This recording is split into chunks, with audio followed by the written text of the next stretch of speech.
रुक करते हैं जंग का, जहां पर हमारे ब्यूरो चीफ जावेद अवान की रिपोर्ट के मुताबिक district emergency officer Ali Hasnain की हिदायत पर रेस्क्यू 1122 जंग के एहलकारों के लिए वाटर एंड सैनिटेशन हाइजीन के हवाले से एक ट्रेनिंग सेशन का इनेकाद किया गया।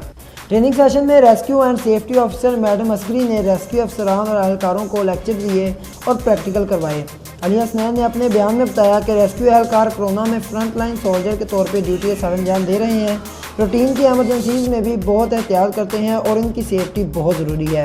इस ट्रेनिंग का मकसद रेस्क्यू एहलकारों को वाटर एंड सैनिटेशन हाइजीन के मुकम्मल आगाही देना है और रोज़मर्रा की ज़िंदगी में पर्सनल सफाई सुथराई के अलावा अपने इलाकों में भी इस बात की आगाही देना है कि इस किस्म की ट्रेनिंग आवाम के लिए भी बहुत ज़रूरी है।